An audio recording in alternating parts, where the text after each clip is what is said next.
ኢራን መላውን ዓለም ሊያሰጋ የሚችል አዲስ መግለጫን አውጥታለች። ይህ ጦርነት የተባባሰ መጥቶ የዓለም መጥፊያ እየደረሰ ነው እያስባለ ይገኛል። ጦርነቱ ከተጀመረ 12 ቀናት አስቆጥሯል። ኢራን ሚሳኤል ማስወንጨፏን አልተወችምና አሜሪካም ኢራን መደብደባቸውን አልተውም።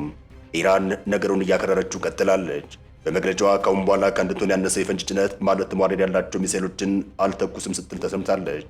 የአንዱ ሚሳኤል ዝቅተኛ ክብደት 1 ቶን ይሆናል እንደማለት ነው። ይህ አዲሱ የኢራን መመሪያ ለዓለም ትልቅ ስጋት ደቅኗል። ሰሞኑን እስራኤል የመንገድ ላይ ካሜራዎችን ስታነሳ የታየች ሲሆን ይህን የመንገድ ላይ ካሜራዎች ያነሳችው በአገሪቱ ውስጥ የደረሰውን ውድመት ለመደበቅ ብለውም ከዓለም ሕዝብ ዘንድ ለማራቅ እንደሆነም እየተነገረ ይገኛል። ጦርነቱን ተከትሎም ኢራንና እስራኤል ከቀን ወደ ቀን በርካታ ጉዳትን እያስተናገዱ ያሉ ሀገራት ሆነዋል። አሁን ደግሞ ኢራን የምታሰማው ዜና ከባድ እልቂትን እንዳይፈጥር አስግቷል። ኢራን ላለፉት 10 ቀናት ከ500 እስከ 750 ኪሎ ግራም የሚመዝኑ የፈንጂ ጭነቶችን ስትተኩስ እንደነበር አይዘነጋም። ዓለም አቅሟ እየተዳከመ የመጣ መስሎት የነበረ ሲሆን የሚሳኤሎቹ ብዛት ከመጀመሪያው ቀን ከ350 በ8ኛው ቀን ወደ 15 ዝቅ ማለታቸው እንዲሁ። ነገር ግን አቅሟ እየደከመ አልነበረም፣ ይልቁንም ጥናትና ምርምር እያደረገች ነበር በማለት የዘርፉ ባለሙያዎች ሀሳብ አስተያየታቸውን እየሰጡበት ይገኛል። ሀሳባቸውን ሲቀጥሉም ኢራን ለ10 ቀናት የትኞቹ ሚሳኤሎች እንደከሸፉ ስታጠና እንደቆየችም ተገልጿል። ለ10 ቀናትም የፓትሪዮት ራዳሮች መለያ ምልክት የሆነውን ሲግኔቸር ስትለይ ቆይታለች ነው የተባለው። ለ10 ቀናት የአሜሪካ የመከላከያ ስርዓት ክፍተቶችን ስትቃኝ ቆይታለች። ከዚህ በተጨማሪም በወታደራዊ ቋንቋ በተኩስ የሚደረግ ቅኝት ለ10 ቀናት ስታካሄድ ቆይታለች። ታዲያ ሙከራዋን የጨረሰችው ኢራን ሌላ ሚሳኤል እንደምትመዝ እየዛተች ይገኛል። ለዛውም ዓለምን ፈጽሞ አደጋ ውስጥ የሚከት አዲሱ ጦር መሳሪያ ክምችት እንዳላትም እያሳወቀች ይገኛል። በተደጋጋሚ ገንብቶ በማስረከብ በደንበኞቹ የተመሰከረለት ዳኮርድ ሪል ስቴት አሁን ደግሞ በመሃል አዲስ አበባ ጀሞ አንድ የሚገኘው ሳይት ላይ ግንባታ ሂደታቸው 40 በመቶ የደረሱ በአንድ ዓመት ብቻ የሚረከቧቸውን አፓርትመንቶች ከ70/30 የባንክ ብድር ጋር አቀረበላችሁ። ባለ 1 መኝታ 80 ካሬ፣ ባለ 2 መኝታ 110 እና 118 ካሬ ከ623200 ብር ቅድመ ክፍያ ጀምሮ እስከ 1 ሚሊዮን ብር ከሚደርስ ልዩ ቅናሽ ጋር ይዞላችሁ ቀርቧል። ለበለጠ መረጃ 0911057674 ወይም 0926930578 ይደውሉ። ዳኮርድ በልዩነት የተገነባ የመጀመሪያው ራምሻር ፎር እየተባለ የሚጠራው 1500 ኪሎ ግራም የፈንጂ ጭነት ያለው ሲሆን ወደ 2000 ኪሎ ሜትሮች ርቀት የሚጓዝ ሚሳኤል እንደሆነም እየተነገረ ይገኛል። ሁለተኛውና ሲጅል እየተባለ የሚጠራው ሚሳኤሏም ከ1000 ኪሎ ግራም በላይ የፈንጂ ጭነት በደረቅ ነዳጅ የሚሰራ ፈጣንና ለመክሸፍ አስቸጋሪ የሆነ ሚሳኤል እንዳላትም እየተገለጸ ይገኛል። እነዚህም እስካሁን በምትክነት ማለትም ሪዘርቭ ተይዘው የቆዩ የኢራን እጅግ ኃይለኛ የጦር መሳሪያዎች ናቸውም እየተባለ ይገኛል። በነገራችን ላይ የክብደት መጨመር፣ ሚሳኤሉ ወደ ምድር የሚመለስበት ፍጥነት መጨመር፣ የመክሸፍ ዕድሉ ዝቅተኛ መሆን የአንድ ቶን ፈንጂ ጭነት ከፍተኛ ኢላማ የመምታት ጥበብ ማለትም ፕሪሲሽን አያስፈልገውም እየተባለ ይነገራል። ምክንያቱም የፍንዳታው ስፋት በቂ ነውና ነው። ይህም ማለት የሂሳብ ቀመሩ ተለውጧል እንደማለት ነው። የከዚህ ቀደሞቹ 350 ሚሳኤሎች በ500 ኪሎ ግራም 175 ቶን ፈንጂ ይኖራቸዋል እንደማለት ነው። አሁን ደግሞ 50 ሚሳኤሎች በ100 ኪሎ ግራም 50 ቶን ፈንጂ ይኖራቸዋል ማለት ነው። ጥፋታቸው ተመሳሳይ እንደሆነ ቢነገርም የሚከሽፉት ሚሳኤሎች ግን ጥቂት እንደሆኑ ይነገራል። ፓትሪዮት ቀለል ያሉ ሚሳኤሎችን 89 በመቶ ያከሽፋል። ከባድ የሆኑትን ግን ምን ያክል እንደሚያከሽፋቸው ማንም አያውቅም። አንድ የራምሻር ሚሳኤል የነዳጅ ማከማቻን ቢመታ ተቋም ሙሉ በሙሉ ይወድማል እንደማለት ነው። አንድ ሲጅል ሚሳኤል ወታደራዊ ካምፕን ቢመታ ደግሞ ግቢ በሙሉ ይጠፋል ሲሉ የዘርፉ ባለሙያዎች እየተናገሩ ይገኛል። ኢራኖችን በሚመለከት እና አሜሪካ የሚሳኤሎችን ቁጥር መቀነሱን ነግረውሃል፣ ነገር ግን የጭነታቸው ኃይል በ3 እጥፍ ማደጉን አልነገሩህም። ይህን ያሉት ዶክተር ጁን ፓርክ ናቸው። ኢራን የማስጠንቀቂያ ተኩስ አብቅቷል እያለች ይገኛል። እውነተኛው ጦርነት አሁን ጀመረ ስትል ዝታለች። ኢራን በዚህ ልክ ተዘጋጅቻለሁ እያለች ይገኛል። የኢራን የአብዮታዊ ዘበኛ ጦር ማለትም አይአርጂሲ የጠፈርና የአየር ኃይል አዛዥ ብርጋዴር ጀነራል ማጅድ ሙሳቪ 33ኛውን ዙር የእውነተኛ ቃል ኪዳን 4 ማለትም ኦፕሬሽን ትሩ ፕሮሚስ ፎር የተባለውን ጥቃት ተከትሎ የሚከተለውን መግለጫ ሰጥተዋል። ከእንግዲህ ወዲህ ከአንድ ቶን ያነሰ የፈንጂ ጭነት ማለትም አልሄድ ያለው መሳሪያ አይተኮስም ሲሉ ተደምጠዋል። የአሜሪካው ፕሬዝዳንት ዶናልድ ትራምፕ እኛ ባንኖር እስራኤል ጠፋ ነበር ሲሉ መናገራቸውም መነጋገሪያ ሆኗል። ፕሬዝዳንት ዶናልድ ትራምፕ ከእስራኤሉ ጠቅላይ ሚኒስትር ቤንያሚን ኔታንያሁ ጋር በመሆን በኢራን ላይ የተከፈተው ጦርነት መቼ መቆም እንዳለበት በጋራ እንደሚወስኑ ለታይምስ ኦፍ እስራኤል ገልጸዋል። ዶናልድ ትራምፕ በሰጡት ጋዜጣዊ መግለጫቸው ላይ እሳቸውና ኔታንያሁ ባይኖሩ ኢራን እስራኤል ልታጠፋ ትችል እንደነበር ገልጸዋል። አሁን ግን እስራኤል ለማጥፋት የፈለገችው ሀገር መዳከሟን ተናግረዋል። ዋሽንግተን ጦርነቱ ከ4 እስከ 6 ሳምንታት ሊፈጅ እንደሚችል ግምት ያስቀመጠች ሲሆን ትራምፕ ግን ማንኛውም አዲስ የኢራን መሪ ያለ ዋይት ሀውስ ይሁንታ በስልጣን ላይ ሊቆይ እንደማይችል ማስጠንቀቂያ ሰጥተዋል። በሌላ በኩል ግን ትራምፕ በእስራኤሉ ፕሬዝዳንት ይስሐቅ ሄርዞግ ላይ ጠንካራ ትችት ሰንዝረዋል። ለኔታንያሁ የቀረበባቸውን የሙስና ክስ ይቅርታ ባለማድረጋቸው አሳፋሪ ሲሉ ጠርተዋቸዋል። ኔታንያሁ በይቅርታ ጉዳይ ሳይሆን በጦርነት ላይ ትኩረት እንዲያደርጉ ይቅርታ ወዲያውኑ ሊሰጣቸው ይገባል ያሉት ትራምፕ የሄርዞግ ጽሕፈት ቤት ግን ጉዳዩ በሕግ የሚታይ መሆኑን በመጥቀስ ምላሽ ሰጥቷል።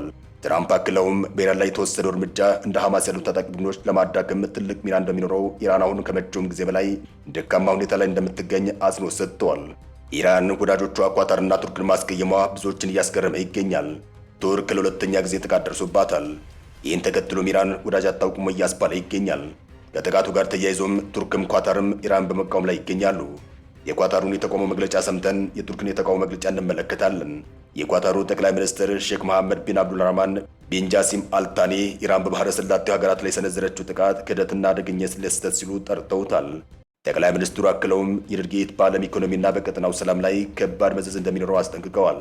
ሼክ መሐመድ ጥቃቱ ከተፈጸመ በኋላ ለስካይ ኒውስ በሰጡት መግለጫቸው ላይ ጦርነቱ በተጀመረ በአንድ ሰዓት ውስጥ ኳታርና ሌሎች የባህረ ሰላጤው ሀገራት ጥቃት ተሰንዝሮባቸዋል። በጎረቤቶቻችን ላይ በሚደረግ ማንኛውም ጦርነት ውስጥ እንደማንሳተፍ በግልጽ አስታውቀን ሳለ ይህን ጥቃት ከጎረቤቶቻችን አልጠበቅም ነበር ሲሉ ተደምጠዋል። ኢራን ወታደራዊ ዓላማዎችን ብቻ ነው የመታወት ብትልም ጠቅላይ ሚኒስትሩ ግን ከጥቃቶቹ 25 በመቶ የሚሆኑት እንደ ዓለም አቀፍ አውሮፕላን ማረፊያዎች ያሉ የሲቪል ተቋማት ላይ የመቱ መሆናቸውን ገልጸዋል። ኳታር ሁልጊዜም ቢሆን ከኢራን ጋር መልካም ግንኙነት ለመመስረት ስትጥር እንደነበር አስታውሰዋል። ኢራን ለጥቃቱ ያቀረበችው ምክንያት ግን ፈጽሞ ተቀባይነት የለውም ሲሉ ተደምጠዋል። ጠቅላይ ሚኒስትሩ የዚህ ጦርነት መባባስም በዓለም ላይ የሚያሳድረውን ጫና ጠቁመዋል። ኳታር የዓለምን 20 በመቶ የተፈጥሮ ጋዝ የምታቀርብ በመሆኗ ጦርነቱ የኤነርጂ ገበያውን ያናጋዋል። አገሪቱ በዓለም ላይ ካሉ ትላልቅ የማዳበሪያ አምራቾች አንዱ በመሆኗ ግጭቱ በዓለም አቀፍ የምግብ አቅርቦትና ዋጋ ላይ ከፍተኛ መስተጓጎል ፈጥሯል።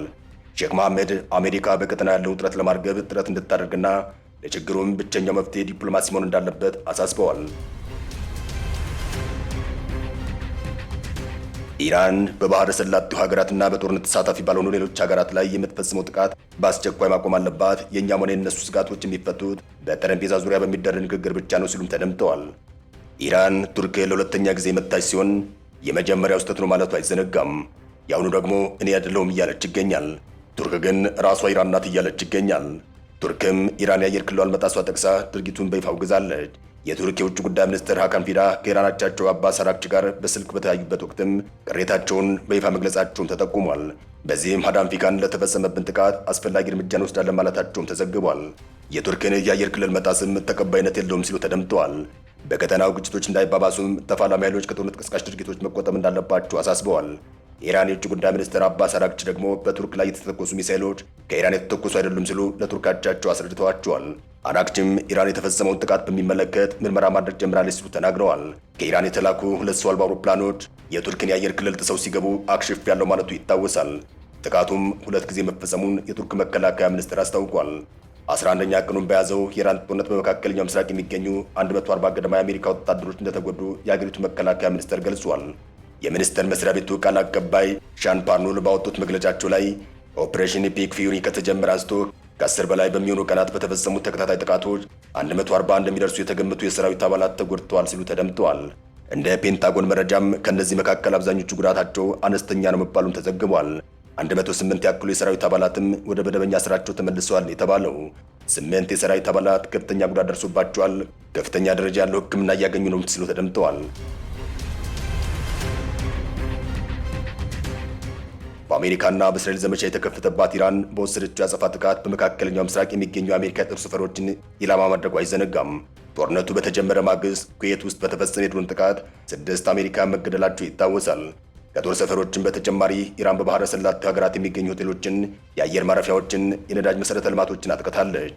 አሜሪካ የዓለም 1/5 ነዳጅ በሚተላለፍበት ሆርሙዝ ወሽመጥ አካባቢ የሚንቀሳቀሱ 16 የባህር ላይ ፈንጂ አጥማጅ መርከቦችን በላዩም በርካታ የኢራን ባህር ኃይል መርከቦችን ማውደሟን አስታውቃለች። የአሜሪካ ጦር ማዕከላዊ ዕዝ ባወጣው መረጃው በሆርሙዝ ወሽመጥ የሚንቀሳቀሱ 16 ፈንጂ አጥማጆች ተወግደዋል ሲል ተደምጧል። ማዕከላዊ ዕዙም መርከቦቹ ጥቃት ሲፈጸምባቸው ያሳያል የተባለ ተንቀሳቃሽ ምስል ለቋል። የሆርሙዝ ሰርጥ መዘጋት የነዳጅ ዋጋ በከፍተኛ ሁኔታ እንዲጨምር ያደረገ ሲሆን የአሜሪካ ጦር ወሽመጡ ተከፍቶ እንዲቆይ ለማድረግም ሌሎች አማራጮችን እያዘጋጀ እንደሆነ ዋይት ሃውስ ገልጿል።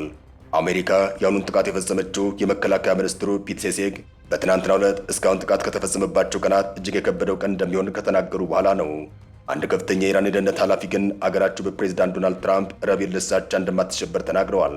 የመከላከያ ሚኒስትሩ ሄግሴት አሜሪካ የኢራን የሚሳኤል ክምችት፣ የሚሳኤል ማስወንጨፊያና የመከላከያ ኢንዱስትሪዎችን የማውደም እቅድ እንደያዘች ተናግረዋል። የኢራንን የባህር ኃይል ማውደምና ኢራን በቋሚነት የኒውክሌር መሳሪያ እንዳይኖራት ማድረግ ከግቦቹ መካከል እንደሆኑም ጠቅሰዋል። አበቃን። ሰናይ ጊዜን ተመኘን።